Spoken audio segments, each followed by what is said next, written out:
त्यांच्या निवासस्थानी सकाळी 10 वाजता महायुतीच्या नेत्यांची बैठक आयोजित करण्यात आलेली आहे आणि या बैठकीला महायुतीचे पदाधिकारी आणि कार्यकर्ते उपस्थित असणार आहेत। येत्या 20 तारखेला मुंबई आणि ठाण्यात मतदान असल्याने त्याबाबतची रणनीती ठरवण्यासाठी ही बैठक आयोजित केली गेली असल्याची माहिती समोर येते। आणि या संदर्भात अधिक माहिती देत आहेत आमचे प्रतिनिधी अजित मांढरे आपल्यासोबत जोडले गेलेले आहेत। अजित, आज मुख्यमंत्र्यांच्या ठाण्यामधल्या निवासस्थानी महत्त्वाची बैठक पार पडते, काय अपडेट? की ठाण्यातल्या लोकसभा निवडणुकीबाबत जो शिवसेनेने उमेदवार जाहीर करायचा होता त्या उमेदवार जाहीर करण्यामध्ये जो उशीर झाला होता आणि त्या आधीच काही प्रचार सुरू होते। या प्रचारामध्ये कुठेही मुख्यमंत्री एकनाथ शिंदे यांचा सहभाग नव्हता, पण ते वारंवार या सगळ्या बाबतीमध्ये बैठक घेत होत्या। आता ही बैठक या पार्श्वभूमीवर आहे की कशा रीतीनं जो वेळ आपल्याला मिळाला त्या वेळेमध्ये नरेश मस्के यांचा प्रचार कशा रीतीने केला पाहिजे किंवा कुठे आपण कमी पडतोय, कुठे आपल्याला अधिक प्रचार केला पाहिजे, या सर्व गोष्टी ज्या आहेत त्या सर्व गोष्टींचा आढावा घेण्याकरता मुख्यमंत्र्यांनी ही बैठक बोलवली आहे। याचबरोबरीनं मुख्यमंत्री जे आहेत ते कार्यकर्त्यांना देखील संबोधित करतील। म्हणजे एक प्रकारे या बैठकीतून सर्व कार्यकर्ते पदाधिकारी यांना सूचना देऊन आदेश दिल्यानंतर कार्यकर्त्यांना ते एका सभेच्या माध्यमातून तिथं त्यांना पूर्णपणे कशा रीतीनं आपण ही निवडणूक लढवतोय किंवा आपले काय मुद्दे आहेत, काय मुद्दे घेऊन लोकांसमोर जायला पाहिजे आणि या सर्व गोष्टी घेऊन मुख्यमंत्री जे आहेत ते सभा देखील घेतील असं देखील म्हटलं जातंय। बरं अजित, अपडेट घेत राहू। तुर्तास धन्यवाद या सविस्तर माहितीसाठी। आणखी एक मोठी बातमी, ऐन निवडणुकीच्या काळात उद्धव ठाकरेंच्या शिवसेनेला मोठा धक्का बसलाय। प्रचाराचा धडाका सुरू असताना नाशिकमधील एका सहकार्याने ठाकरेंची साथ सोडली आहे। ठाकरे गटाचे नेते विजय करंजकरांनी शिवसेनेमध्ये प्रवेश केलाय। मुख्यमंत्र्यांच्या उपस्थितीमध्ये त्यांच्या ठाण्याच्या निवासस्थानी हा पक्षप्रवेश पार पडला। शिवसेना नेते सचिव चौधरी यांच्या मध्यस्थीने त्यांनी शिवसेनेमध्ये प्रवेश केलाय। मातोश्रीवरून शब्द देऊन देखील करंजकर यांचं ऐनवेळी तिकीट कापण्यात आल्याने करंजकरांनी उघड नाराजी व्यक्त केली होती। शिवसेनेच्या असलेल्या पदांचा राजीनामा देऊन आज या ठिकाणी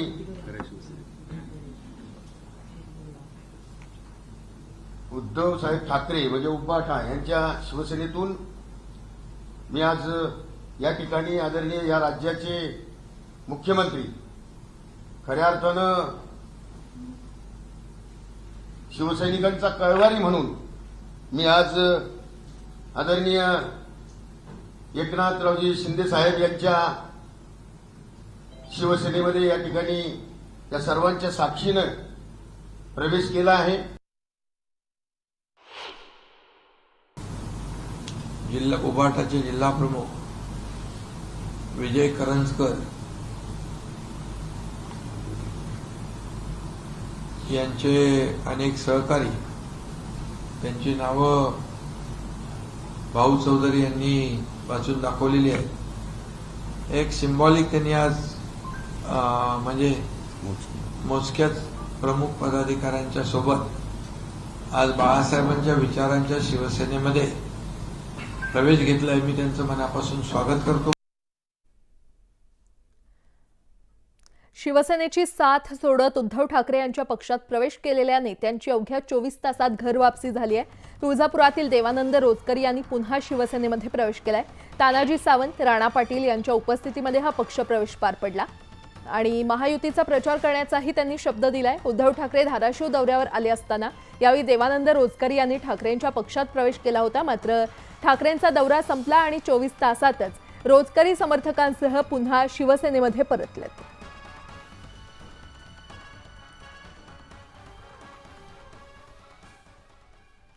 लोकसभा निवडणुकीमध्ये राज्यातील सर्वात प्रतिष्ठेचा मतदारसंघ म्हणून पाहिल्या जाणाऱ्या बारामती लोकसभा मतदारसंघातील प्रचाराच्या तोफा रविवारी थंडावल्या।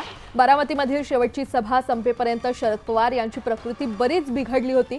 घसा बसल्यामुळे त्यांच्या तोंडातून शब्द फुटत नव्हते, तसंच त्यांच्या चेहऱ्यावर प्रचंड थकवा देखील जाणवत होता। परिणामी शरद पवार यांचे आज असलेले सर्व कार्यक्रम रद्द करण्यात आले।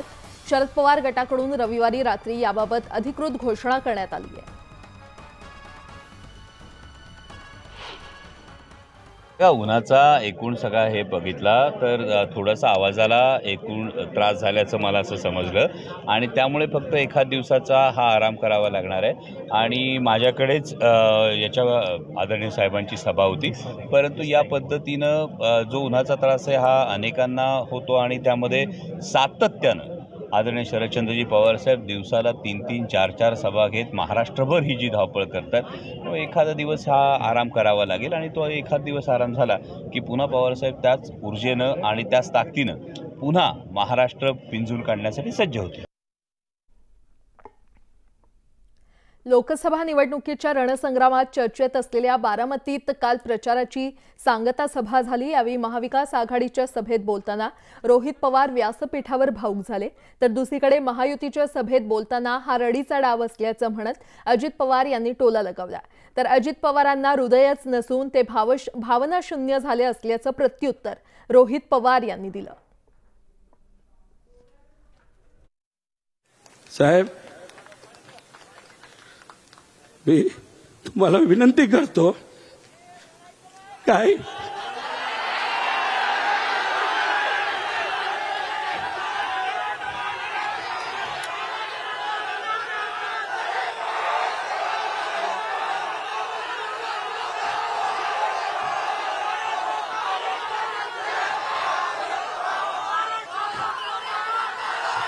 साहेब, मी तुम्हाला विनंती करतो, हे जे वक्तव्य तुम्ही केलं ते कृपा करून तुम्ही परत करू नका. तुम्ही आमचा जीव आहात, तुम्ही आमची आत्मा आहात.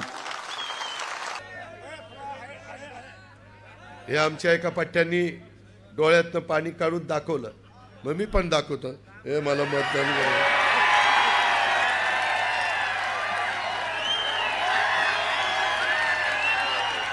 अरे काय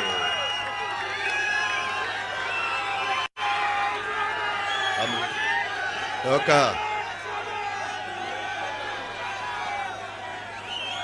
ही असली नौटंकी बारामतीकर खपून घेणार नाही.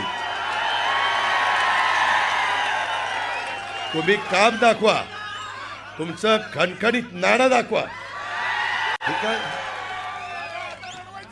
हे झालं रडीचा डाव, हे असलं नाही चालत. माझी टिंगल सुद्धा मी जो भावनिक झालो, माझी टिंगल केली असं मला कुठे ते कळतंय. अहो दादा, आम्ही भावनिक आहोत, आम्हाला हृदय तरी आहे, त्यामुळेच आम्ही साहेबांबरोबर आहोत. तुम्हाला हृदय नाही त्याला आम्ही काय करणार. ज्या वडिलांनी तुम्हाला वाढवलं, तुम्हाला ताकद दिली, तुम्हाला संधी दिली, त्याच वडिलाला आज तुम्ही स्वार्थापोटी तिथं सोडून गेलेला आहात आणि तुम्ही टिंगल करता असा डोळा मारता. तर कुस्तीचा एक डाव राखीव ठेवल्याचं म्हणत यंदा निवडणुकीचं वारं फिरेल असं योगेंद्र पवार म्हटलेत. तर योगेंद्र यांच्या विधानाचा काका अजित पवारांनी जोरदार समाचार घेतलाय. वस्ताद एक डाव आपल्याकडे राखून ठेवतो, तर साहेब ऑब्व्हियसली वस्ताद आहेत, सर्वांना माहिती आहेत.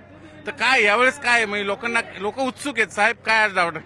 उत्सुकता 100% आहे, पण तो डाव कुठला राखून ठेवलाय हे मला माहिती नाहीये. पण साताऱ्याची सभा आपली कशी झाली 2019ला, त्यावेळेला साहेबांनी अख्खं वातावरण फिरवलं आणि मला असं वाटतंय की आज पण तसंच व्हायची शक्यता आहे. मित्रांनो, ज्यांना कुस्ती खेळायची, काही तर कधी आयुष्यात कुस्ती खेळले नाही आणि ते कुस्तीगीर संघाचे अध्यक्ष झाले. अरे कुस्तीचे डाव माहिती का बेटा? घुटना चीट कशाला म्हणतात? कुठल्या डावाला काय म्हणतात? चितपट कशाला म्हणतात? उगीच आम्ही बोलत नाही, त्याच्यामुळं लगेचच काही जण वेगवेगळ्या पद्धतीने भाषणं करायला लागले. शिरूरचे उमेदवार आढळराव पाटील आणि अमोल कोल्हे यांच्यातील शाब्दिक चकमक थांबत नाहीये. आढळराव पाटील हे डमी उमेदवार असल्याचा टोला आढळरावांनी लगावलाय. त्यांच्या कंपनीच्या वेबसाईटवर समोरील म्हणजेच पाणबुडीचं चित्र आहे, यावरून आपण समजून घेतलं पाहिजे अशा शब्दात त्यांनी आढळरावांवर निशाणा साधलाय. महायुतीला पराभव समोर दिसत असल्यामुळे सभांचा धडाका सुरू असल्याचं त्यांनी म्हटलं.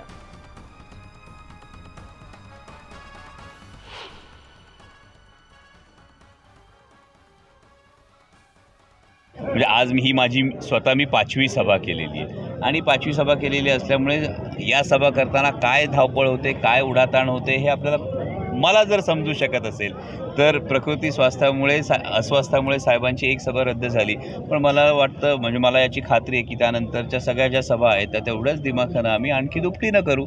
त्यामुळं लगेच विरोधकांनी खुश होण्याचं कारण नाही. मुळात आमच्याकडे विरोधक जे आहेत शिरूर लोकसभा मतदारसंघामध्ये मुळात तेच डमी उमेदवार असल्यामुळे आणि ते कदाचित आता माघारीच्या विचारात असतील. की महाराष्ट्रातला पराभव हा महायुतीला स्पष्ट दिसतोय आणि त्यामुळे महाराष्ट्रात एक मुख्यमंत्री, 2-2 उपमुख्यमंत्री, 200 आमदार, 2 फोडलेले पक्ष, त्यांची चोरलेले नेते, एवढ्या सगळ्या गोष्टी असूनही माननीय पंतप्रधानांना आणि देशपातळीवरच्या नेत्यांना एवढा वेळ द्यावा लागत असेल तर महाराष्ट्रातल्या स्वाभिमानी जनतेनं आदरणीय शरदचंद्रजी पवारसाहेब, माननीय उद्धवसाहेब ठाकरे आणि राहुलजी गांधी यांच्या पाठीमागे ठामपणे उभं राहण्याचा निर्णय घेतला. ही गोष्ट स्पष्ट होते. त्यामुळे एवढी धावाधाव करावी लागते. लोकांना अजूनही विकासच हवा आहे. लोकांना हे पुरतं ठाऊक आहे की माननीय पंतप्रधान जे काही म्हणतायत त्या पद्धतीनं धार्मिक विद्वेष वाढवून पोटाची आग विझत नाही हे प्रत्येकाला ठाऊक आहे. त्यामुळे 2 कोटी रोजगाराचं काय झालं ते सांगा, महागाईचं काय झालं ते सांगा, शेतकऱ्यांच्या शेतमालाच्या हमीभावाचं काय झालं ते सांगा, परंतु याच्यावर कोणतंही द्यायला उत्तर भारतीय जनता पक्षाकडे आणि महायुतीच्या नेत्यांकडे नसल्यामुळे हे कुठले तरी वेगळे मुद्दे प्रचारात आणण्याचा त्यांचा प्रयत्न सुरू आहे. लोकसभा निवडणुकीच्या 4थ्या टप्प्यात होणाऱ्या लढतीकडे आता सगळ्यांचं लक्ष लागलंय. त्यामध्ये खास करून मावळ लोकसभा मतदारसंघात होणारी निवडणूक सर्वच पक्षांसाठी प्रतिष्ठेची मानली जाते. या मतदारसंघात महायुतीकडून लढणाऱ्या श्रीरंग बारणे यांच्या प्रचारासाठी आज राज्याचे उपमुख्यमंत्री देवेंद्र फडणवीस यांच्या 2 सभा होणार आहेत.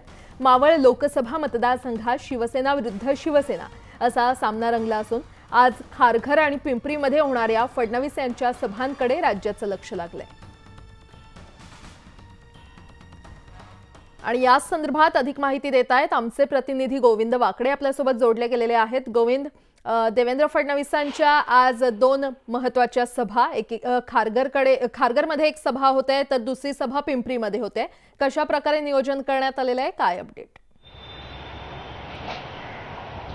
प्राजक्ता, खरं तर अत्यंत महत्त्वपूर्ण लढत मानली जाते मावळ लोकसभा मतदारसंघाची आणि आपल्याला माहिती आहे काल 3ऱ्या टप्प्यातल्या निवडणूक प्रचाराच्या तोफा ज्या आहेत ते थंडावल्या आहेत आणि आता सगळ्या प्रमुख नेत्यांनी मोर्चा जो आहे तो मावळ लोकसभेकडे वळवलेला आहे. या मतदारसंघामध्ये शिवसेना विरुद्ध शिवसेना असा सामना रंगलेला आहे. उबाटा गटाचे महाविकास आघाडीचे उमेदवार जे आहेत संजोग वाघेरे यांनी तगडं आव्हान दिलंय श्रीरंग बारणे यांना. 3ऱ्यांदा बारणे निवडणूक लढतायत. याआधी ते 2 वेळा जिंकले, मात्र यावेळेस त्यांचं जे आव्हान आहे ते जरा महत्त्वपूर्ण असल्यामुळे सगळे जे महायुतीचे महत्त्वाचे शिलेदार आहेत, नेते आहेत, ते आता या मतदारसंघात येत आहेत. आज देवेंद्र फडणवीस यांच्या या मतदारसंघात 2 सभा आहेत. खारघर आहे आणि त्याचबरोबर पिंपरीमध्ये रहाटणी मध्ये सुद्धा या बाजूला त्यांची सभा होतीये.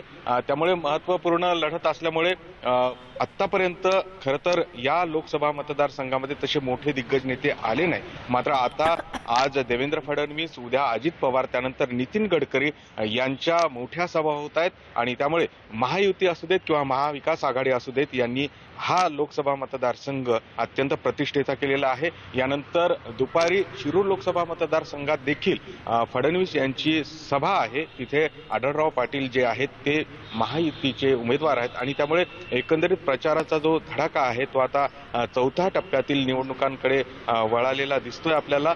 या लोकसभा मतदारसंघामध्ये पार्थ पवार, अजित पवारांचे जे पुत्र आहेत, त्यांचा पराभव करून खरं तर श्रीरंग बारणे मागच्या वेळेस जिंकले होते. मात्र तेच अजित पवार उद्या श्रीरंग बारणे यांच्यासाठी प्रचार करणार आहेत. त्यामुळे निश्चितच अतिशय महत्त्वाची ही लढत आहे. त्यामुळे उपमुख्यमंत्री फडणवीस नेमका आजच्या सभेत काय बोलतात हे देखील पाहणं महत्त्वाचं ठरणार आहे. गोविंद, वेळोवेळी अपडेट घेत राहू. तुर्तास धन्यवाद या सविस्तर माहितीसाठी. यासोबतच इतरही काही महत्त्वाच्या बातम्या आपण पाहणार आहोत.